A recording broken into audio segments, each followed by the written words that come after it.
Located at 1,150 meters above sea level, San Jose not only boasts an idyllic location in the heart of Central America's coffee country, but also an enviable climate. This, the capital city of Costa Rica, is a prosperous and vibrant metropolis.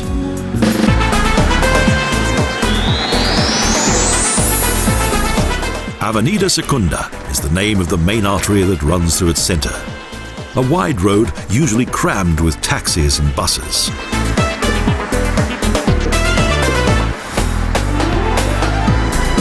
At first glance, the city is anything but beautiful. Noisy, smelly, and the hectic traffic travels threateningly along its streets and alleys, making it a serious challenge for those pedestrians who dare to cross the road. However, a glimpse beyond San Jose's chaotic facade soon reveals its inescapable charm.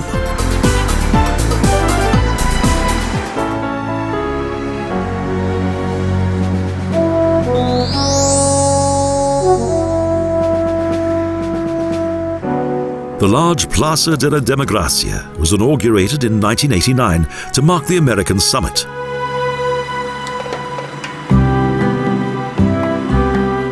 At that time, 16 American heads of state met in order to obtain Costa Rica's neutrality and to agree to a new beginning for the various states of Central America.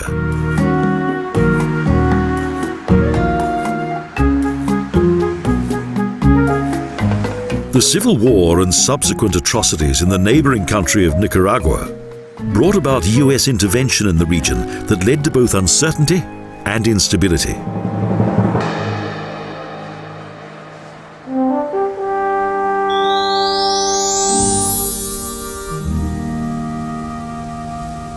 On the east side of the square is Costa Rica's impressive National Museum, situated within Bella Vista Fort that was built in 1887.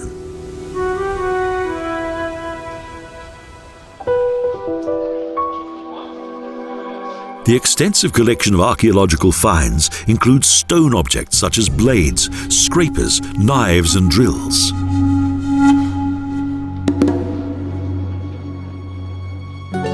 Numerous ceramic vessels and sculptures indicate the past religion, geology, and archaeology of the country.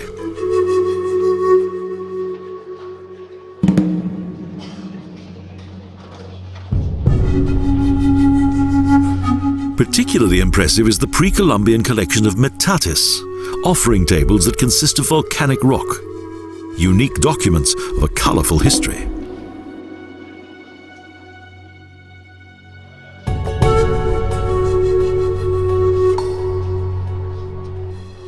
The stone sculptures make it difficult to know whether it's ancient or modern art.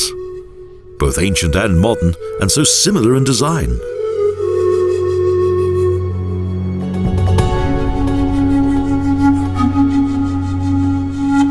Stone balls of various sizes are pre-Spanish landmarks and astronomical aids.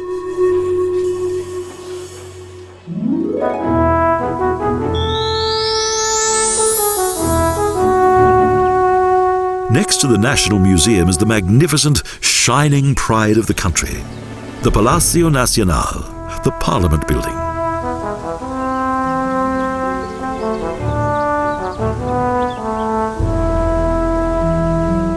The covered colonnades of the courtyard is an intimate setting. And the small interior with the art gallery of presidents is more like a family palace than a seat of parliament.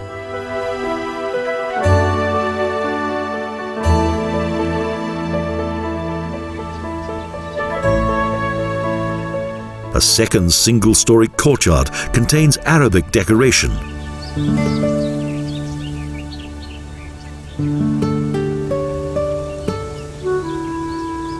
Columns and arches frame the corridors on both levels. The large plenary hall is open to the public for most of the sessions. It certainly gives the impression of being a place in which the serious words that determine the running of the country are exchanged. Here meet President, Cabinet, and 57 representatives of the people.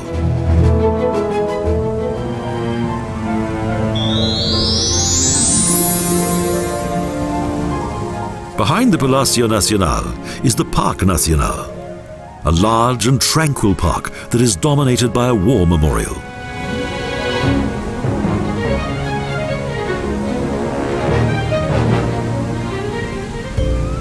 This oasis of peace is located on a gentle hill that rises to the east. It's surrounded on three sides by the most important government buildings.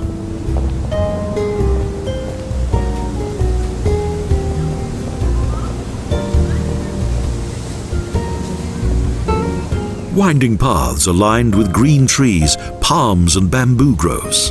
And in between, various stone benches and several busts of Latin American nationalists. A park that is popular with all classes and age groups.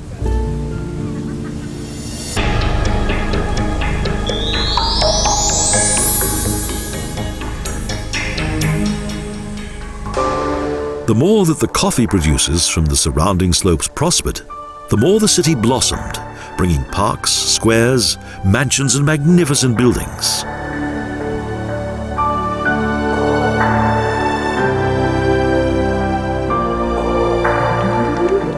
Including the attractive Edificio Metalico, a building that consists entirely of prefabricated metal parts.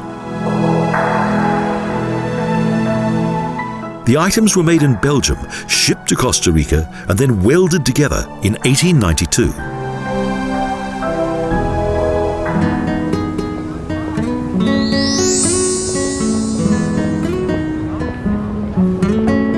Four ornate iron gates mounted on square pillars and crowned by Roman urns. This is the entrance to the tiny Parque Morazan.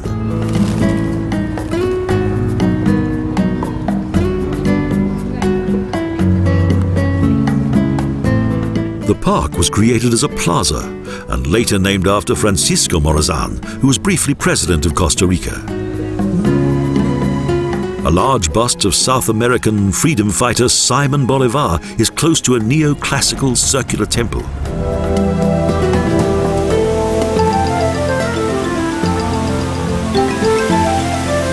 The superb fountains were inspired by those of Versailles.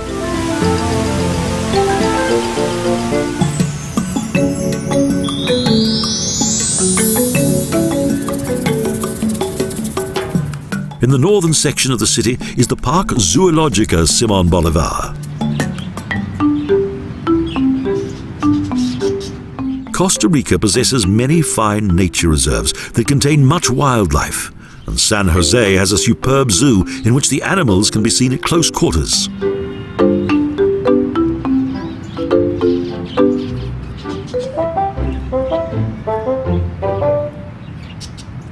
The zoo is well appointed and is a good habitat for the animals. The animals certainly seem to be comfortable enough.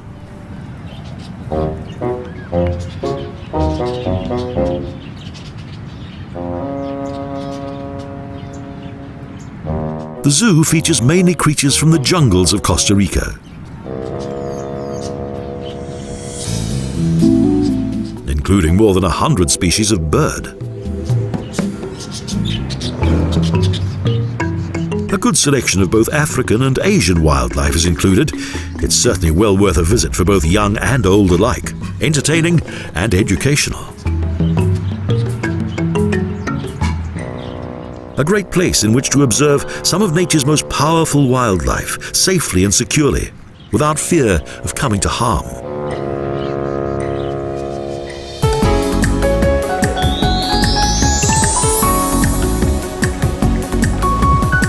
The Plaza de la Cultura is not much more than a concrete area with a little green space, just a few stone benches on which to relax.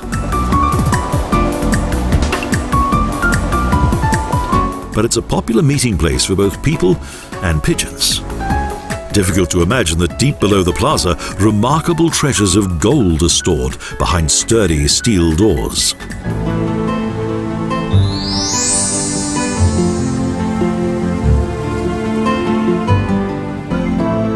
For beneath the plaza is the modern Museum of Pre-Columbian Gold, which is managed by the Central Bank of Costa Rica and contains some fascinating items.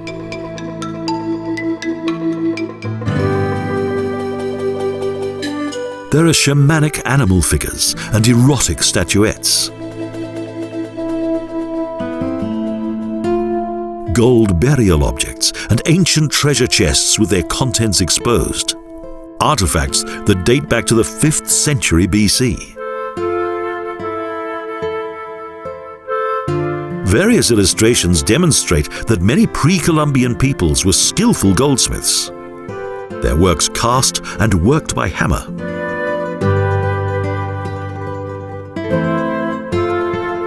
The collection of gold objects consists of more than 1,600 items.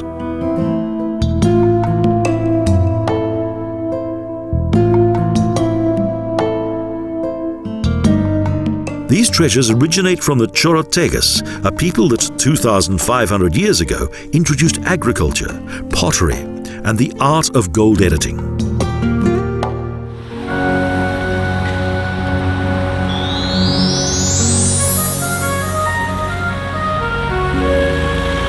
How much Costa Rica joins with European tradition can be seen in the Teatro Nacional, certainly the most beautiful historic building in the city.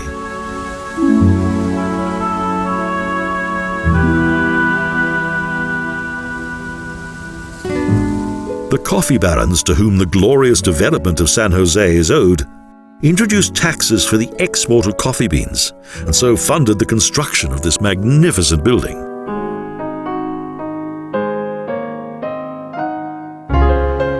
Statues, marble staircases, and paintings decorate the interior. If it were not for the harbour scenes with coffee and banana merchants on the ceiling, one could almost imagine it to be a German Baroque castle.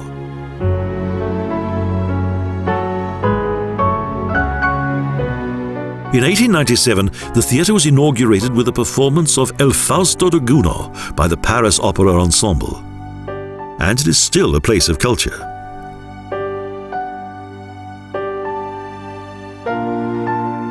In 1965, this magnificent building, which is similar to the Paris Opera, was designated as a national monument.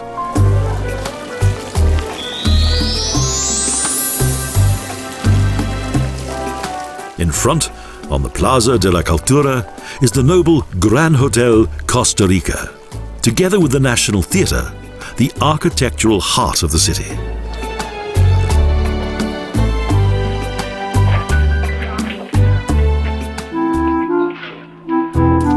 A symbol of San José, designed by Juan Joaquin Jiménez and inaugurated in 1930 as a meeting place for businessmen, tourists, and artists.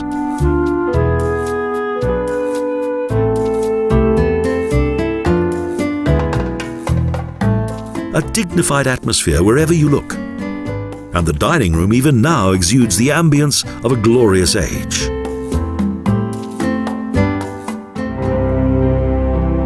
US President John F. Kennedy once slept in this hotel, and these rooms were named after him, the Kennedy Suite.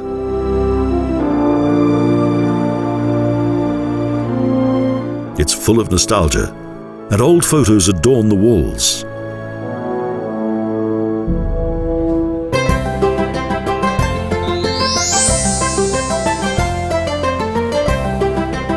When night falls, entertainment beckons.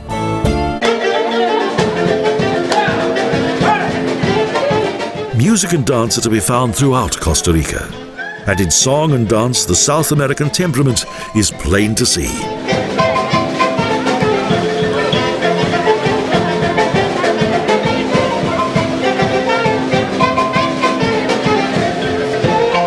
The music of the Central American countries is strongly influenced by a native African xylophone-like instrument, the marimba, along with punchy bass and lively rhythms. The traditional dances are mainly based on the Spanish paseo, in which men and women circle each other in turns and swing foulards and hats.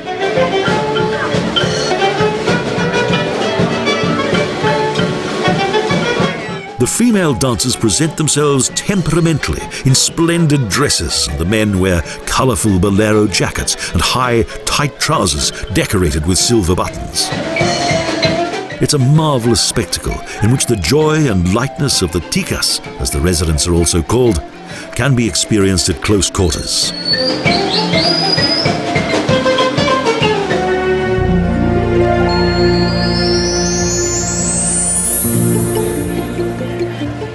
visit to the Mercado Nacional de Artesania is a colourful adventure, with numerous arts and crafts on display.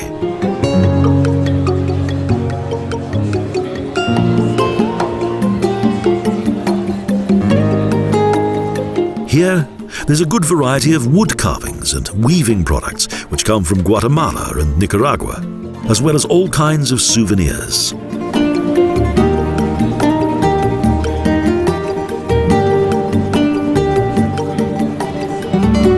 According to tradition, the descendants of the Guatil Indians create painted pottery and stone masks of various Indian gods.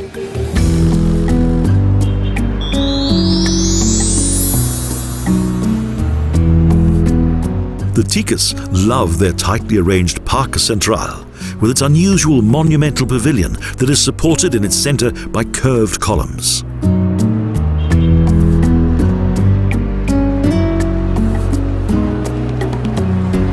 This, the oldest park in the city, was built in 1885. At that time, it was a center of culture for the growing metropolis.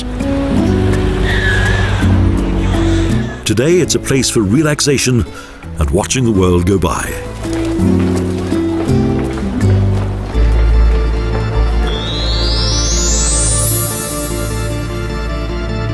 Next, San Jose Church, the Cathedral Metropolitana, which following an earthquake replaced an earlier building.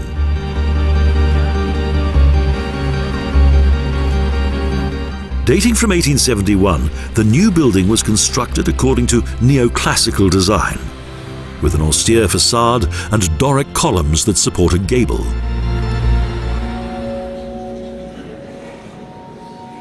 The two side naves frame the impressive middle nave that is crowned by a vaulted ceiling and supported by fluted columns.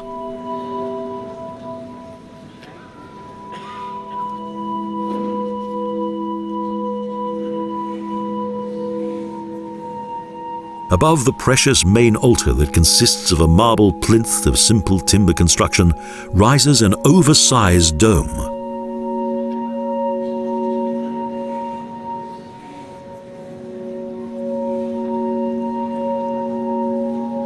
Cherubs frame the dome, and the colorful stained glass windows allow the daylight to display an array of glorious color.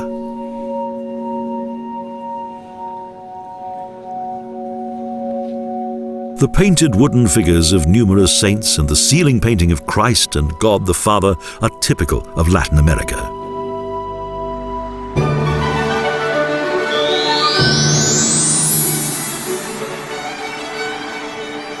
On the other side of the Parque Central is the Teatro Mélico Salazar, a neoclassical building that dates back to the 1920s.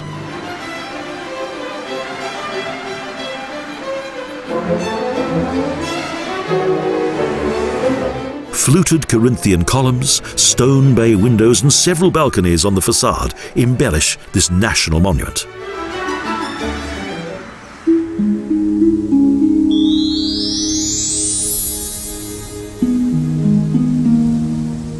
In the south of the city is the Cementerio de Obreros. Here rest the final remains of many of Costa Rica's most well-known citizens.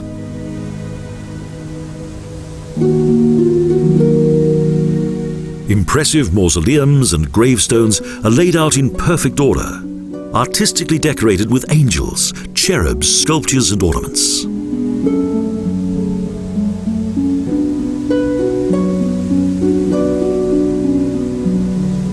According to tradition, in early November, and in honor of the dead, the cemetery takes on the appearance of a sea of flowers.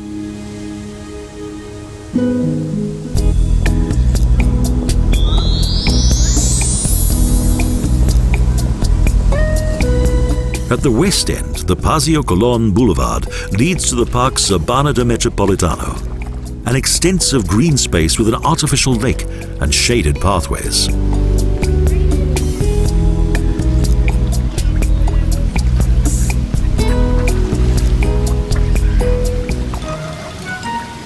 Reclaimed by nature until 1955, this area contained the city's main airport. Now covered with pine and eucalyptus trees.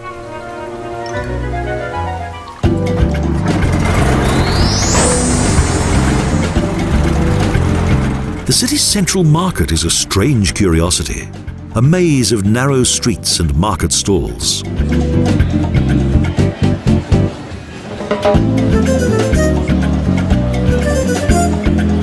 And in between is a large market hall that was built in 1881 and spans an entire city block.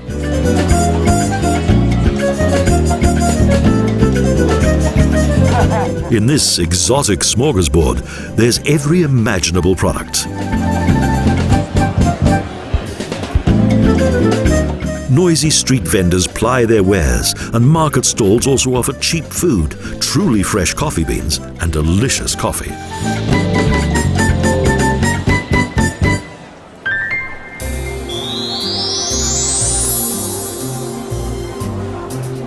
The Edificio Correos is the building in which the main post office is located. Designed by Louis Jach, it was completed in 1917.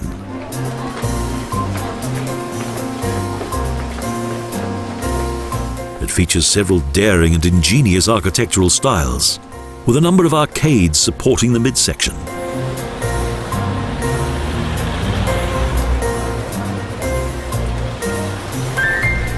Many Corinthian pilasters adorn the main facade, and various reliefs allow its eclectic design to be shown off to full advantage.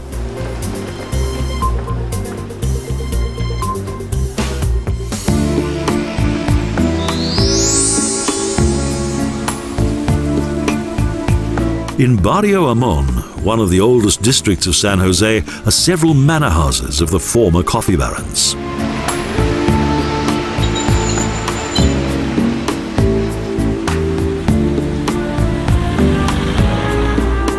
In the 1890s, this historic district was established by French immigrant Armand Fazier de Plantier, who transformed its architecture.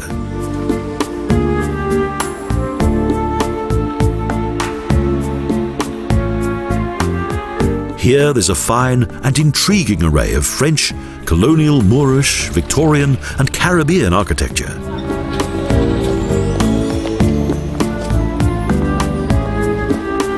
A little bit of everything was the motto. Much effort was made with decorative motifs that depict the taste and wealth of former days.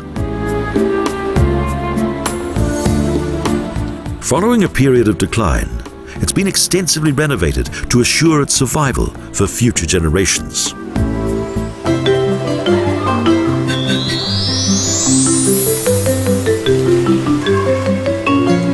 Next to a fairground on the western outskirts is the Pueblo Antiguo, an attempt to make history come alive. Traditional buildings such as a replica of the Church of the Holy Chapel date back to the days when San Jose first became the country's main city. After a gradual process of development, it was founded in 1737, the previous capital having been Cartago.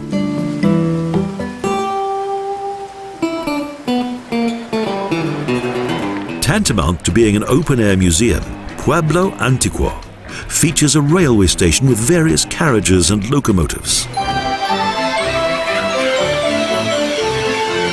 Close by, there's an entertainment area for children, with a carousel, roller coaster and water slide. A number of original huts and both a coffee and sugar factory, as well as a cattle shed, form part of this simulated village, which is divided into 3 sections.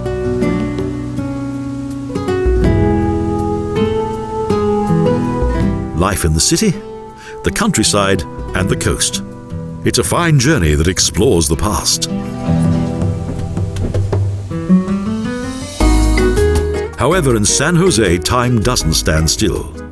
Although modern life has found its way here, the city's magnificent treasures have managed to survive. San Jose has a relatively short but turbulent history, punctured by several devastating earthquakes. But its irresistible charm lives on.